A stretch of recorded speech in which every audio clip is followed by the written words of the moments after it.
পুরসুরার BJP কার্যকর্তা গৌরহরি খাঁড়ার স্ত্রী মুনমুন খাঁড়া বর্তমানে শারীরিকভাবে বেশ কিছুদিন ধরে অসুস্থ।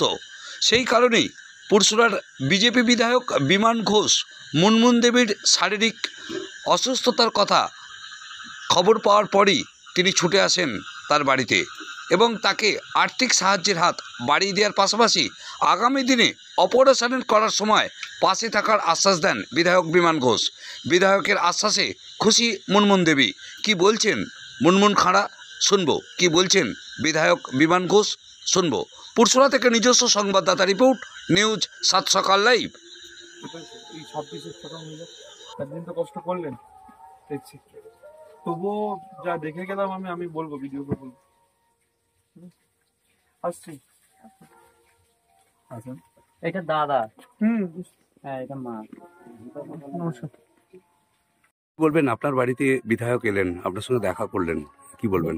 আমার শরীর খারাপ করেছে, মানে আমাদের এমনই অবস্থা যে আমাদের অপারেশন করবার মানে তেমন সামর্থ্য নেই। তিনি আমাদেরকে কিছু সাহায্য করেছেন। তারপরে আমাদের ঘর বাড়ি এইরকম দেখে যাচ্ছেন যে এইরকম ভাঙা মাটির ঘর, কিছু সাহায্য করবে বললো, মানে ভিডিওকে বলবে, আর বললো পরবর্তীকালে সাহায্য কিছু করবে, আর অপারেশনে কিছু মানে আরো লাগলে খরচা দেবে বললো। কি বলবেন বিধায়ককে, কি বলবেন? এই যে আপনার বাড়িতে এলেন, আপনার সঙ্গে দেখা করলেন, কি বলবেন? অসংখ্য তাকে মানে ধন্যবাদ। কি নাম আপনার? তাকে প্রণাম জানাই। কি নাম আপনার? আমার নাম মুনমুন খাঁড়া।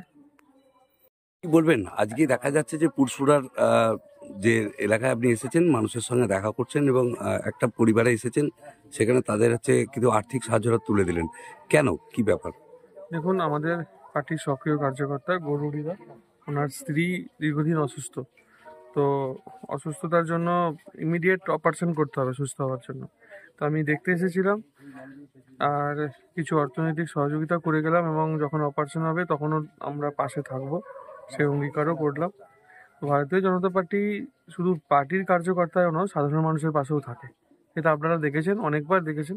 আজকেও সেরকমই একটা বিষয়, বা ওনার বাড়িতে এসেছিলাম। দেখুন বাড়ির অবস্থা, এইসব দেখার পরেও তৃণমূল কংগ্রেসের যারা নেতা আছে, এই বুথটা সদস্য আছে তৃণমূল কংগ্রেসের, তাই তো?